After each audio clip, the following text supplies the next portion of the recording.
Livro Os Mensageiros. Série A Vida no Mundo Espiritual. Psicografia de Francisco Cândido Xavier, pelo Espírito André Luiz. Capítulo 17. O Romance de Alfredo.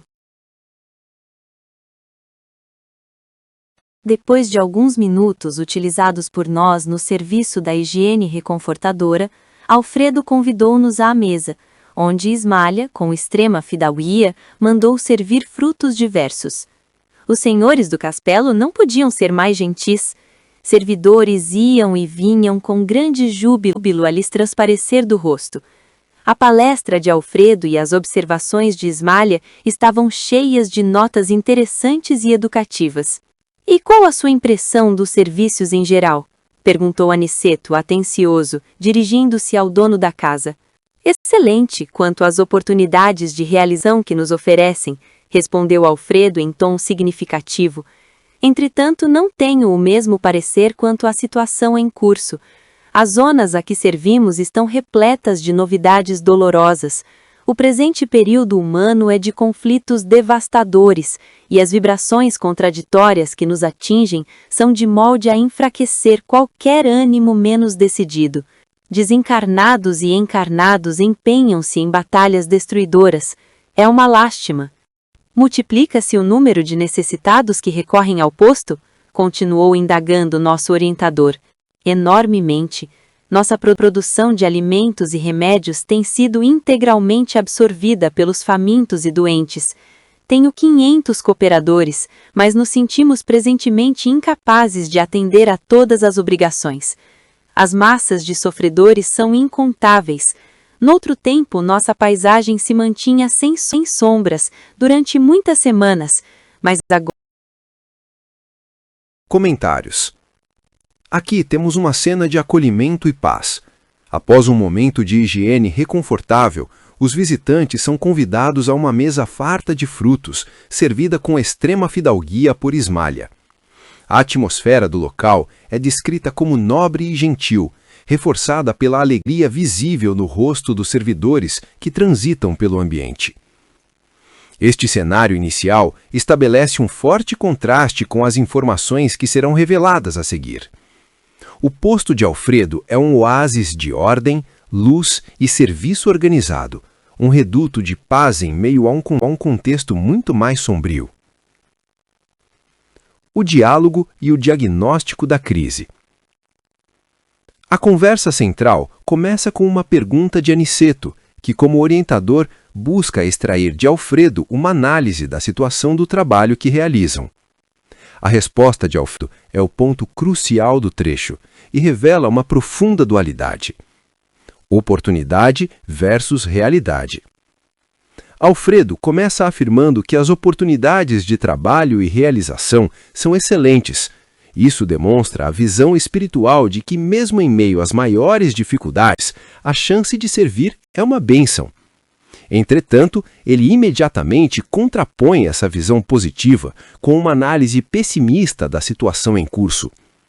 A causa do problema, ele explica que o presente período humano é de conflitos devastadores. As vibrações que chegam da Terra são contraditórias e tão intensas que têm o poder de enfraquecer qualquer ânimo menos decidido. O mais grave, segundo ele, é que as batalhas destruidoras não se limitam ao plano físico, envolvem uma luta conjunta entre encarnados e desencarnados, o que amplifica o caos e o sofrimento. As consequências avassaladoras no posto de serviço. Aniceto aprofunda a questão, perguntando se o número de necessitados que procuram o posto aumentou. A resposta de Alfredo detalha as consequências práticas dessa crise espiritual. Demanda exponencial. O número de necessitados aumentou enormemente. As massas de sofredores são incontáveis. Recursos esgotados. Toda a produção de alimentos e remédios do posto tem sido integralmente absorvida pelos famintos e doentes que chegam. Incapacidade operacional. Apesar de contar com 500 cooperadores, a equipe se sente incapaz de atender a todas as obrigações. A demanda superou completamente a capacidade de auxílio do posto. Impacto no ambiente espiritual. Alfredo finaliza com uma observação melancólica e poderosa. Ele recorda que, em outros tempos, a paisagem espiritual ao redor do posto se mantinha sem sombras por longos períodos. A frase inacabada, mas agora, sugere que a escuridão e as vibrações negativas provenientes dos conflitos na Terra e no plano espiritual inferior agora são uma presença constante, manchando a pureza e a luz que antes predominavam no local. Em síntese, o trecho apresenta um panorama sombrio da situação espiritual ligada à Terra durante um período de grande conflito, contextualizado na obra como a época da Segunda Guerra Mundial. Ele ilustra de forma clara o contraste, a oposição entre a harmonia e a dedicação de um posto de socorro espiritual e o caos e a dor do mundo que ele serve. A interconexão dos planos. A crise não é apenas humana, é um conflito que une encarnados e desencarnados em batalhas destrutivas. O desafio dos trabalhadores espirituais. Mostra a exaustão e a dificuldade enfrentada pelos benfeitores, cujos recursos e ânimos são postos à prova pela magnitude do sofrimento. A realidade vibracional. O sofrimento coletivo tem um impacto tangível no ambiente espiritual, gerando sombras e dificultando o trabalho de auxílio. Com esses parágrafos, entendemos a complexidade do trabalho nos planos espirituais mais próximos da Terra e a repercussão direta das ações humanas no equilíbrio do mundo espiritual. Nesse instante, Ismália pediu licença para dirigir-se ao interior, e como o Alfredo fixasse os olhos nos meus, aventurei-me a considerar. Ainda bem que tendes uma abnegada companheira ao vosso lado. Ele e Aniceto sorriram, quase a um só tempo, falando-nos o administrador. Ah, meus amigos, por enquanto não tenho essa felicidade em caráter definitivo. Minha esposa e eu temos o divino compromisso da união eterna, mas ainda não lhe mereço a presença contínua. Ela é a bondade celeste, e eu, a realidade humana. Depois de pequena pausa, prosseguiu com gentileza. Aniceto conhece a história. Vocês, porém, a ignoram. Sentir-me-ei, portanto, contente em relatar algumas lembranças, com benefício duplo. Aliviarei o coração, uma vez mais contando minhas faltas, e vocês dois, que talvez tenham em breve novos serviços na Terra, aproveitarão, por certo, alguma coisa das minhas experiências. Comentários. Aqui serve como a introdução à história pessoal de Alfredo, um dos trabalhadores da colônia espiritual. Ele estabelece o contexto, o mistério em torno de sua relação com Ismália e a motivação para a narrativa que se seguirá. O ponto de partida. Uma observação e uma suposição. O diálogo começa logo após a personagem Ismália se retirar discretamente. Pediu licença para dirigir-se ao interior. Sua saída cria um momento de intimidade entre os homens presentes. André Luiz, seu mentor Aniceto e Alfredo. André Luiz, observando a aparente harmonia e dedicação entre Alfredo e Ismália, faz um comentário elogioso e ao mesmo tempo uma suposição. Ainda bem que tendes uma abnegada companheira ao vosso lado. Ele presume que formam um casal plenamente unido e feliz na espiritualidade, como se estivessem desfrutando de uma recompensa celestial. A correção sutil e a revelação da realidade. A reação de Alfredo e Aniceto é imediata e reveladora. Ambos sorriem quase a um só tempo, um sorriso que denota a cumplicidade e a compreensão de que a realidade é mais complexa do que a aparência sugere. Alfredo, de forma gentil e humilde, corrige a percepção de André Luiz. Ele esclarece que, embora tenha um divino compromisso da união eterna com Ismalha, ele ainda não possui essa felicidade em caráter definitivo. A sua fala revela os seguintes pontos cruciais: a natureza do vínculo, o laço entre eles é profundo e predestinado, união eterna, mas a convivência contínua ainda não é uma realidade. O motivo da separação, o impedimento não está em Ismalha, mas nele mesmo. Ele se sente indigno da presença constante dela. Essa autoavaliação é expressa na poderosa antítese. Ela é a bondade celeste, e eu, a realidade humana. Com isso, Alfredo se coloca em uma posição de quem ainda carrega as imperfeições e as consequências de suas ações terrenas, enquanto Ismalha já teria alcançado um patamar espiritual mais elevado. A decisão de narrar sua própria história. Após uma breve pausa reflexiva, Alfredo toma a iniciativa de compartilhar sua história. Ele percebe que Aniceto já a conhece, mas André Luiz e seu companheiro Vicente a ignoram. Alfredo apresenta um duplo propósito para sua narrativa, o que confere grande profundidade ao seu gesto. Benefício pessoal, terapêutico e redentor. Aliviarei o coração, uma vez mais, contando minhas faltas. O ato de confessar seus erros passados não é apenas um relato, mas parte de seu processo contínuo de cura, arrependimento e libertação espiritual. A expressão "uma vez mais" sugere que esta não é a primeira vez que ele revisita seu passado doloroso como forma de aprendizado. Benefício para os ouvintes, educacional e fraterno. Vocês dois, que talvez tenham em breve novos serviços na Terra, aproveitarão, por certo, alguma coisa das minhas experiências. Alfredo transforma sua dor pessoal em uma lição valiosa. Ele oferece seu testemunho como um alerta e um ensinamento para que outros não cometam os mesmos erros, especialmente aqueles que, como André Luiz, estão se preparando para futuras missões e podem vir a reencarnar. Este trecho do capítulo funciona como um prólogo que estabelece o tema central, apresenta os temas do amor, do arrependimento, da redenção e das consequências dos atos passados na vida espiritual. Caracteriza Alfredo, mostra-o como um espírito humilde, consciente de suas imperfeições, mas em franco processo de reabilitação e disposto a usar sua própria história para ajudar o próximo. Prepara o terreno, justifica a longa narrativa que se seguirá, enquadrando-a não como uma simples história de amor, mas como uma lição de profundo valor moral e espiritual. Ismalha e eu guardávamos um escrínio de felicidade no mundo. No entanto, os salteadores perversos espreitavam-nos a aventura.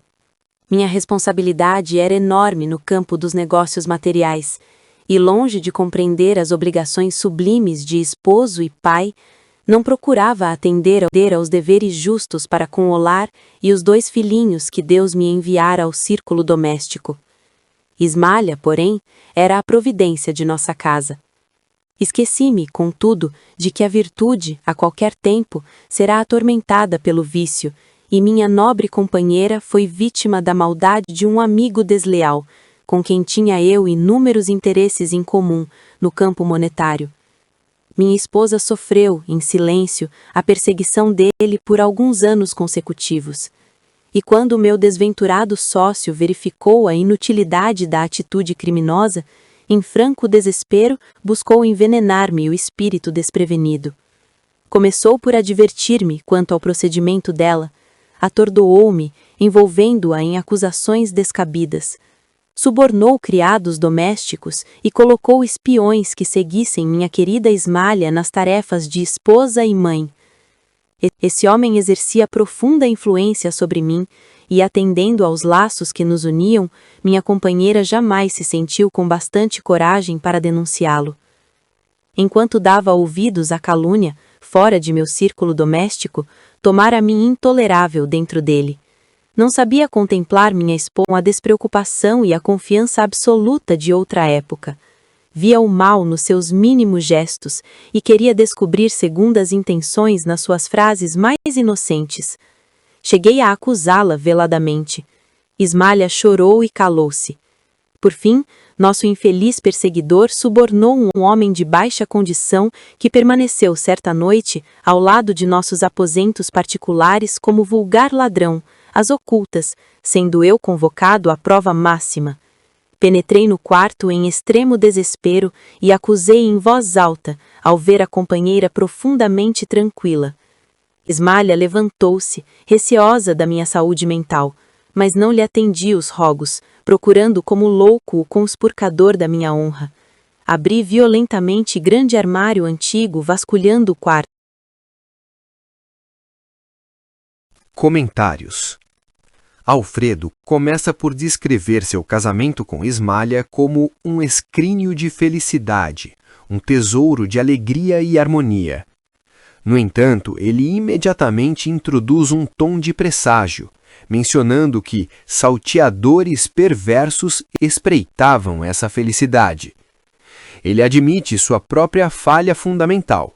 Estava completamente absorvido por seus negócios e responsabilidades materiais, a ponto de negligenciar seus deveres sublimes de esposo e pai.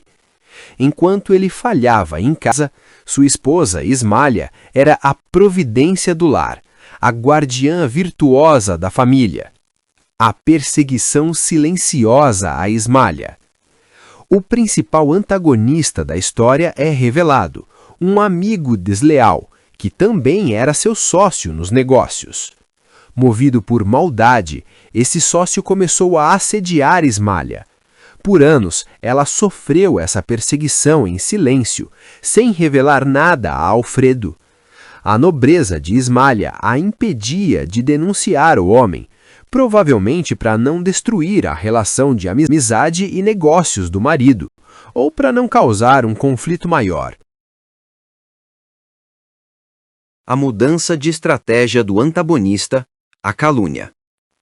Ao perceber que sua perseguição direta a Ismalha era inútil, pois ela se mantinha virtuosa e fiel, o sócio mudou de tática.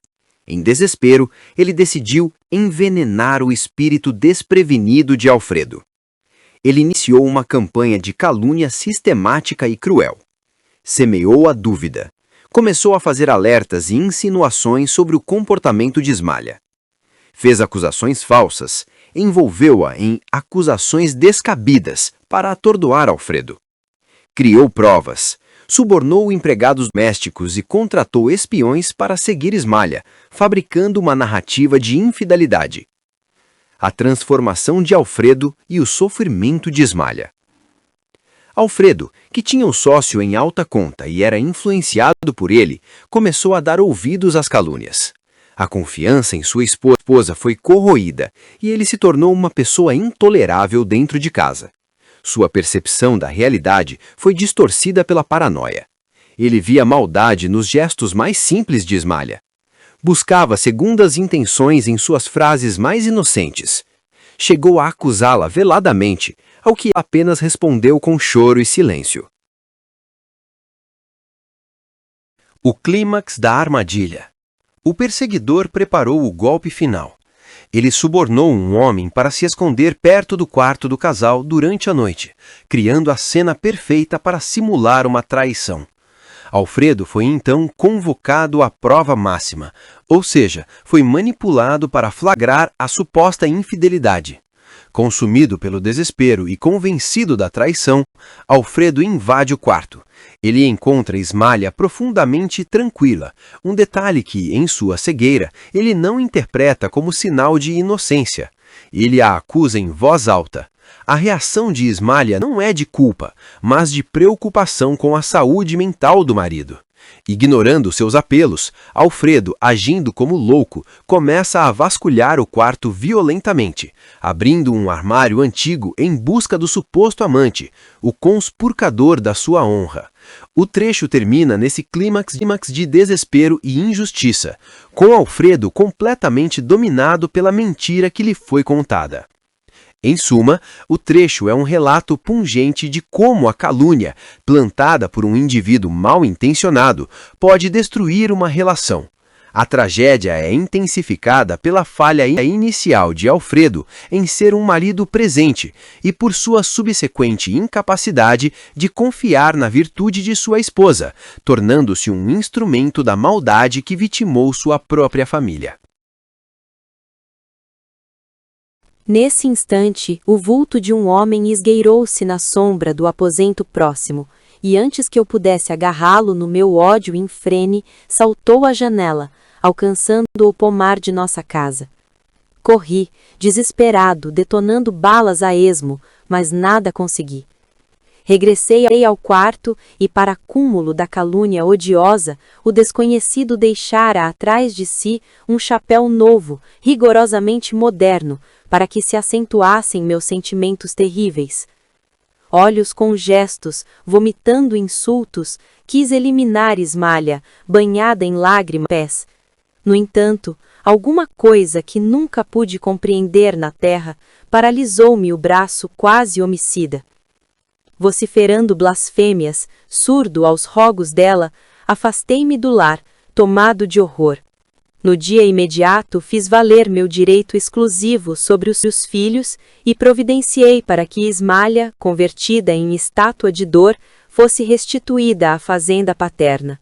Contratei uma governanta para os meninos e logo após tomei um paquete para a Europa, onde me demorei mais de 3 anos.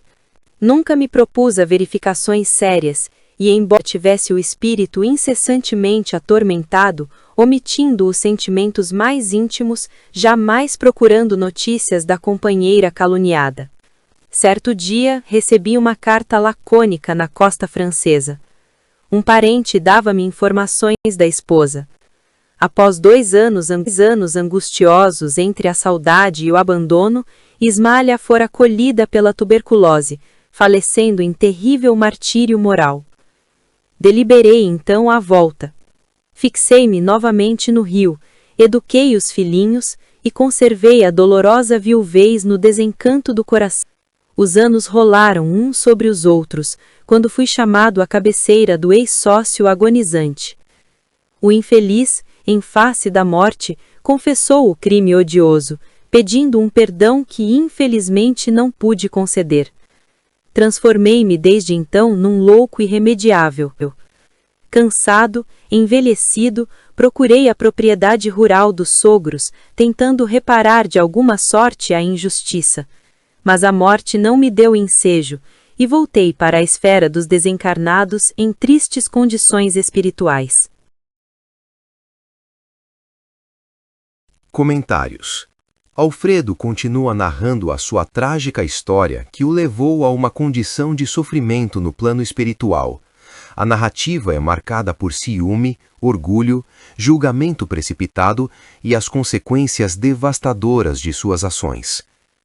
O incidente e a fúria cega. Em um momento de extrema tensão, Alfredo surpreende um homem fugindo de sua casa no meio da noite.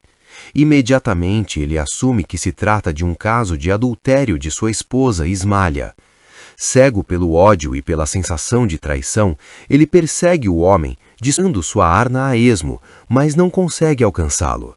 Ao retornar ao quarto, Alfredo encontra o que considera ser a prova definitiva da traição. O fugitivo deixou para trás um chapéu novo e moderno.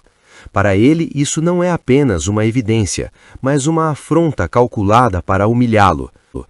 Dominado pela fúria, ele confronta sua esposa, Ismália, que está em prantos a seus pés. Seu impulso inicial é matá-la, mas ele descreve que alguma coisa que nunca pude compreender na terra paralisou-me o braço quase homicida, impedindo o assassinato. A separação cruel e o exílio voluntário. Ignorando completamente as súplicas e o desespero de Ismália, Alfredo toma uma série de decisões cruéis e definitivas. Surdo a qualquer explicação, ele abandona o lar naquela mesma noite. No dia seguinte, exerce seu direito legal sobre os filhos, tirando-os da mãe. Envia Ismália, descrita por ele como uma estátua de dor, de volta para a fazenda de seu pai. Contrata uma governanta para as crianças e, para fugir da situação, viaja para a Europa, onde permanece por mais de 3 anos. Durante todo esse tempo, Alfredo, movido pelo orgulho ferido, deliberadamente se recusa a investigar os fatos ou a procurar qualquer notícia de sua esposa, a quem ele já havia condenado em seu coração. A notícia da morte e a viuvez amarga. Na Europa, ele recebe uma carta curta de um parente com a notícia trágica. Após 2 anos de profundo sofrimento, saudade e abandono, Ismália havia morrido de tuberculose, em um terrível martírio moral. A causa da morte é apresentada não apenas como uma doença física, mas como consequência direta da dor e da injustiça que sofreu.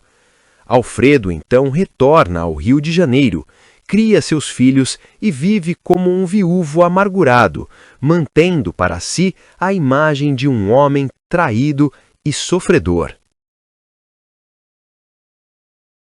A revelação tardia e a culpa esmagadora. Anos se passam até que o destino o força a encarar a verdade. Ele é chamado ao leito de morte de seu ex-sócio. Em seus últimos momentos, o homem confessa que era ele quem estava em sua casa naquela noite fatídica.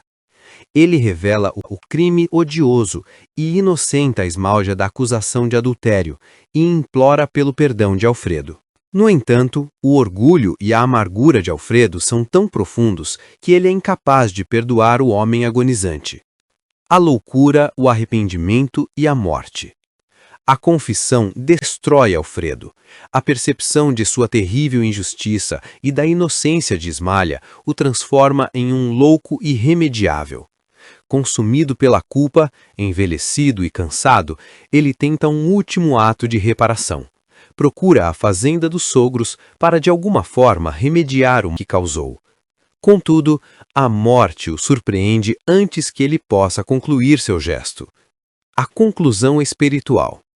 Alfredo encerra seu relato afirmando que, como resultado de suas ações impensadas, de seu julgamento cruel, de seu orgulho inflexível e de sua incapacidade de perdoar, ele chegou ao mundo espiritual em tristes condições. Aqui encontramos uma poderosa lição sobre como as falhas morais, especialmente o orgulho e o julgamento precipitado, geram consequências dolorosas que transcendem a vida física. Nesse instante fez uma pausa, para continuar comovido. Não preciso dizer que recebi de Ismália todo o amparo de que necessitava. Todavia, infelizmente para mim, estávamos separados. Não merecia a bênção da união sublime. Ismália segue-me de perto, mas tem residência num plano superior que devo esforçar-me por alcançar.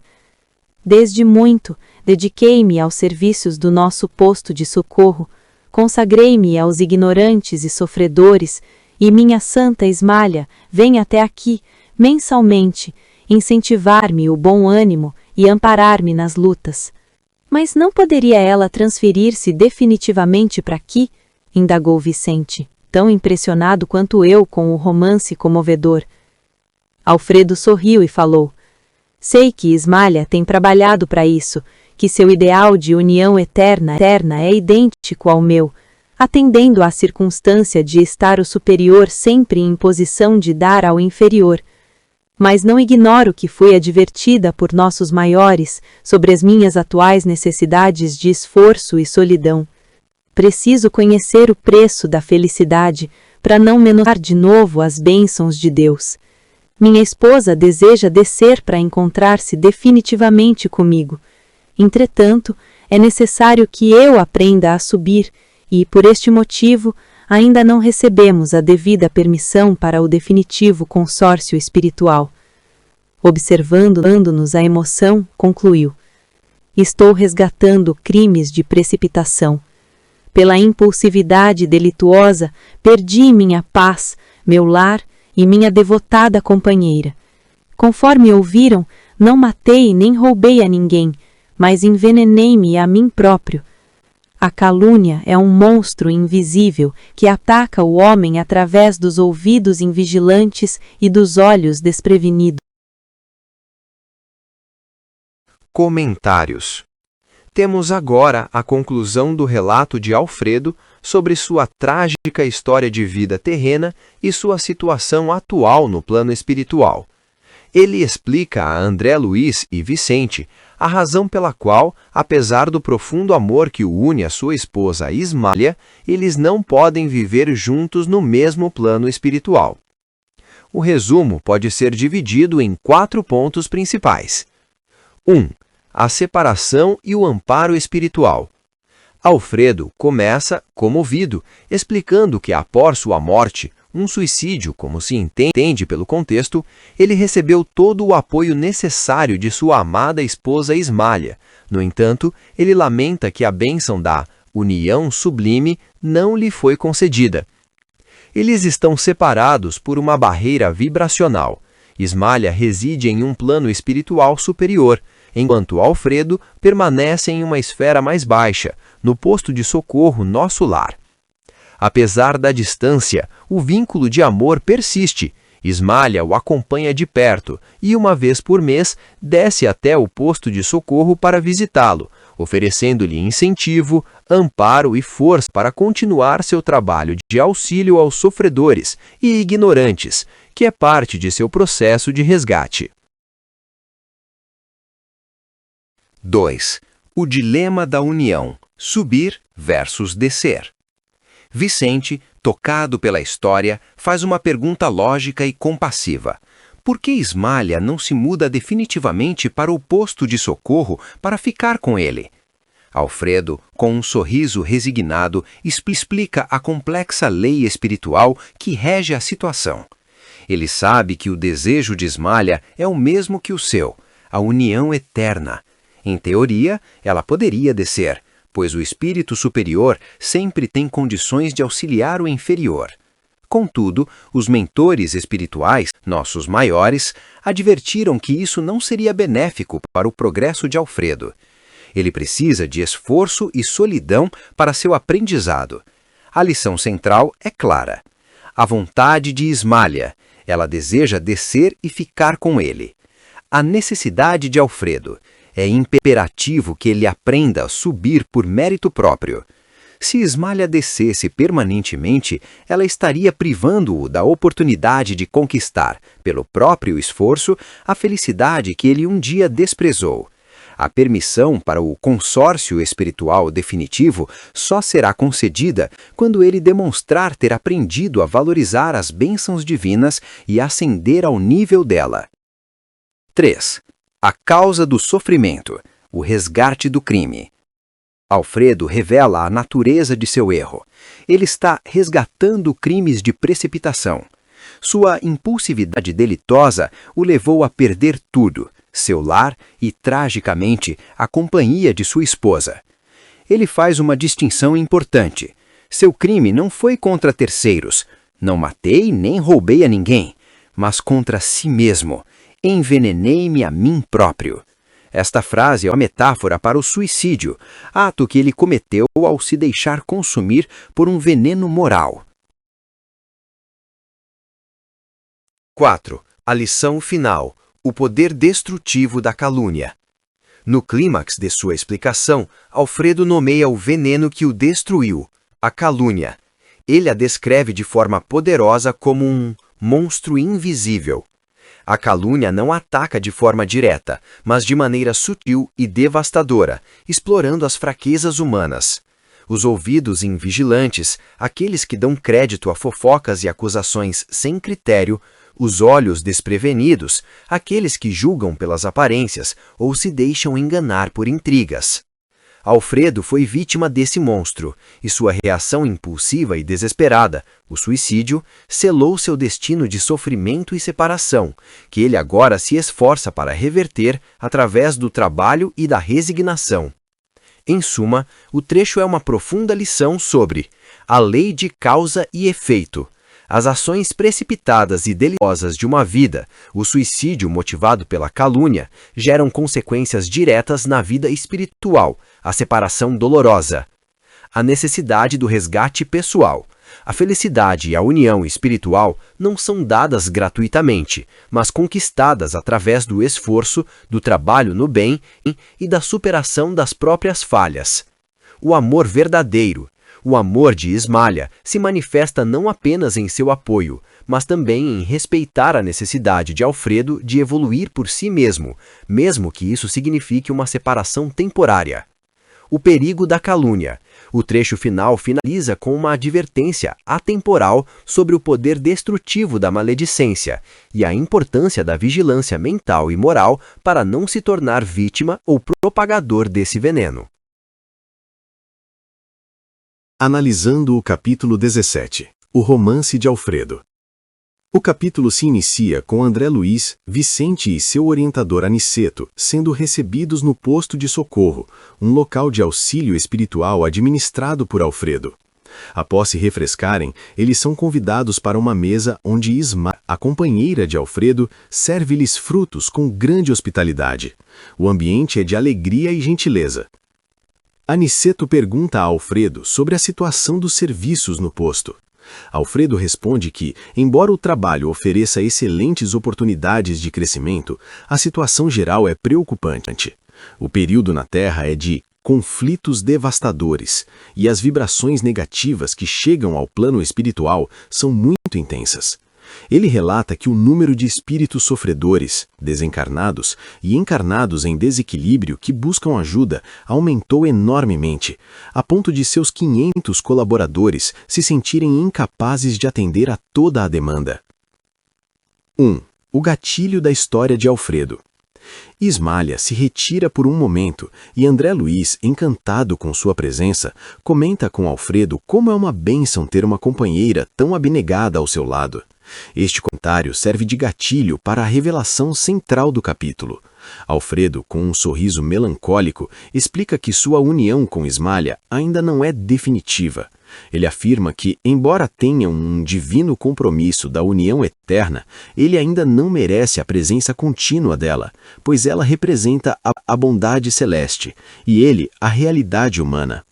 Vendo o interesse de seus visitantes, Alfredo se oferece para contar sua história, tanto para aliviar seu próprio coração, quanto para oferecer uma lição valiosa a André Luiz e Vicente.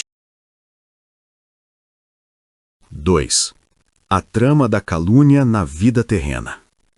Alfredo relata que em sua última encarnação, ele e Ismália formavam um casal feliz e tinham 2 filhos.